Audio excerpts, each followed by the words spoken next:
High to family, कसे आहेत? बरे आहेत ना तुम्ही सगळेजण? हो हो, सगळेजण बरेच असतील. त्याचा काही हे नाही आहे. ऐका ना, थंडी एवढी एवढी एवढी थंडी वाढलेली आहे ना, खूप थंडी वाढलेली आहे.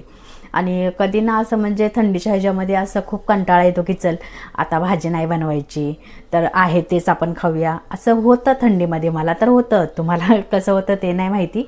तर त्याच्यासाठी मी घेऊन आली आहे शेंगदाण्याची चटपट एकदम मस्त चटणी. तर चला बघूया साहित्य.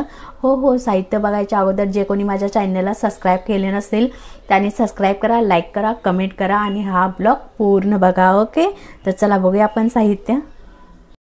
इथं घेतलेत मी अशी एक अर्धी वाटी शेंगदाणा घेतलेले आणि त्यानंतर हे घेतले धने घेतलेत थोडीशे तीळ आहे, पांढरी तीळ आणि जिरा, लाल मिरची पावडर, मीठ आणि थोडंसं लसण.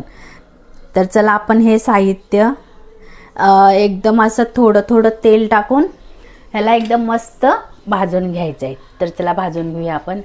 गॅस चालू मी अगोदरच ठेवलेला आहे, गॅस चालू.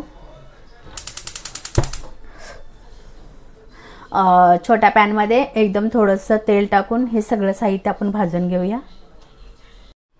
तर चला सगळ्यात अगोदर आपण शेंगदाणे भाजून घ्यायचे.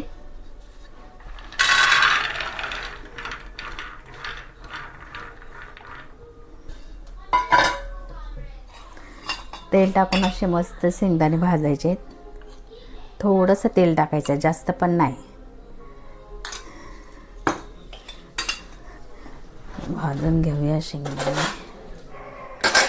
छोटा चमचा.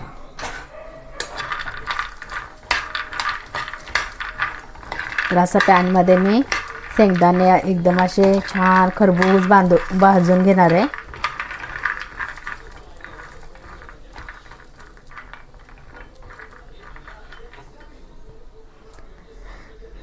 चला शेंगदाणे भाजेपर्यंत पुढची तयारी करूया आपण.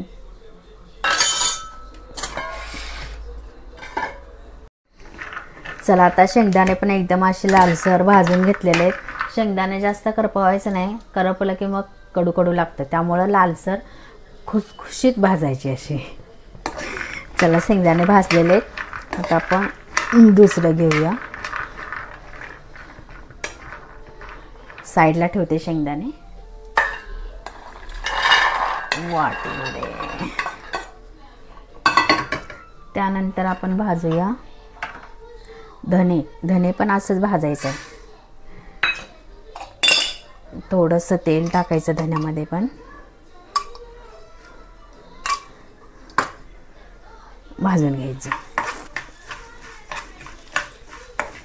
जास्त तेल नाही टाकायचं.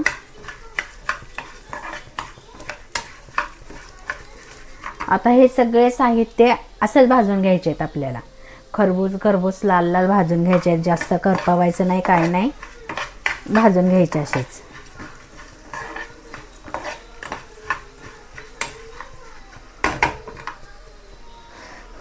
लसूण पण थोडंसं आपण भाजून घेऊ शकतो. हे बघू शकता तुम्ही, असं एकदम लाल लाल मी भाजून घेतलेलं आहे. तीळ, जिरा, धना, लसूण आहे, शेंगदाणे पण भाजून घेतलेले आहेत. तर चला आपण सुरुवात करूया चटणीला, म्हणजे मिक्सरमधनं. आणि अगोदर मी आता शेंगदाणे वाटून घेणार आहे.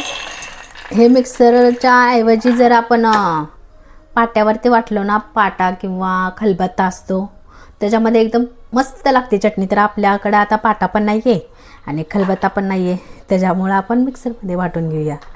चला, आणि असंच हे सगळं साहित्य मस्त वाटून घ्यायचं आहे. ओके, चला शेंगदाणा पण वाटलेला आहे. हे आपण सुक्या भांड्यामध्ये काढून घ्यायचं आहे. वल्लं अजिबात करायचं नाही, कारण वल्लं केलं की मग चटणी खराब होते. तर असं सुक्या भांड्यामध्ये हे सर्व साहित्य वाटून घ्यायचे. हे शेंगदाणा वाटून घेतलं आहे. हा शेंगदाणा आहे. हां, तर यामध्येच आपण लसण टाकणार आहे. लसण, मीठ आणि मिरची हे आपण टाकून चांगलं हे करून घ्यायचं आहे, वाटून. चला सगळं साहित्य वाटून घेतलेलं आहे. आता मिरची वगैरे टाकून आपण वाटून घेऊया.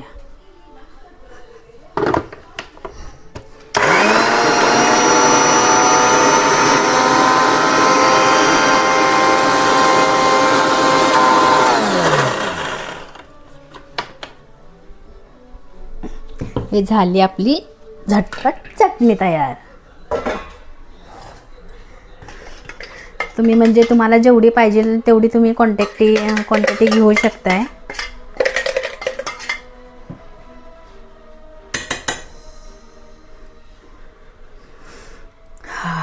खूप छान वास येतोय. तर चला, ही माझ्या चटणीची रेसिपी तुम्हाला कशी वाटली तेही तुम्ही नक्की कमेंट करून सांगू शकता. आणि तुम्ही ज्या पद्धतीची चटणी वगैरे बनवताय तेही कमेंटमध्ये सांगू शकताय तुम्ही. तर चला, हा पूर्ण ब्लॉग पण बघा आणि माझ्या प्लीज चॅनलला माझ्या सबस्क्राईब करा, लाईक करा, कमेंट करा आणि शेअर करा. Okay, bye.